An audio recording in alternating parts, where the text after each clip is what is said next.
Agartala town প্রতাপগড়ের Suresh Das lane এলাকায় জনতা হোটেলের মালিকের বাড়িতে পেট্রোল বোমা নিক্ষেপের অভিযোগে এলাকা জুড়ে চাঞ্চল্যের সৃষ্টি হয়েছে।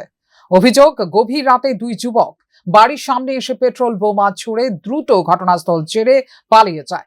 পরিবারের দাবি, পুরো ঘটনাটি বাড়িতে লাগানো সিসিটিভি ক্যামেরায় ধরা পড়েছে। ঘটনার পরদিনই বিষয়টি পুলিশকে জানানো হয় এবং প্রয়োজনীয় অভিযোগও দায়ের করা হয়। Suresh Das lane, town Pratapgarh Suresh Das lane বলি।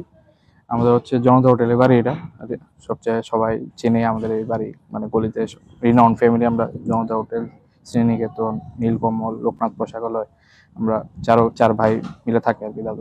দাদু আমার। তো রাত্রের 1:15টার দিকে দুইটা ছেলে ওই দিক থেকে এসে স্কুটিতে, নাম্বার প্লেট নেই, সামনে পিছনে নাম্বার প্লেট নেই, দুজনই ফুল ফেস হেলমেট পরা ছিল, এসে একদম ঠিক এই জায়গাটাতে এসে একটা পেট্রোল বোম মেরে দিয়ে ওরা সোজা চলে গেছে। তারপর আমরা পরের দিনই সকালবেলা পুলিশকে জানিয়েছি। পুলিশ এসেছে, গুলবাজার আউটপোস্ট থেকে এসেছে, মোটর স্ট্যান্ডের পূর্ব থানার থেকে এসে লিখে টিকে ছবি টবি তুলে নিয়ে গেছে। আমরা এফআইআরও করা হয়েছে। এখন পর্যন্ত কোনো আপডেট আর আমরা পাইনি। অভিযোগকারীদের দাবি, ঘটনার কয়েকদিন পেরিয়ে গেলেও তদন্তের অগ্রগতি বা অভিযুক্তদের শনাক্তকরণ সম্পর্কে পুলিশ এখনো পর্যন্ত তাদের কিছু জানায়নি। এই ঘটনায় ব্যবসায়ী পরিবার এবং এলাকার বাসিন্দাদের মধ্যে আতঙ্কের পরিবেশ তৈরি হয়েছে। ফিরো রিপোর্ট, নিউজ নাও।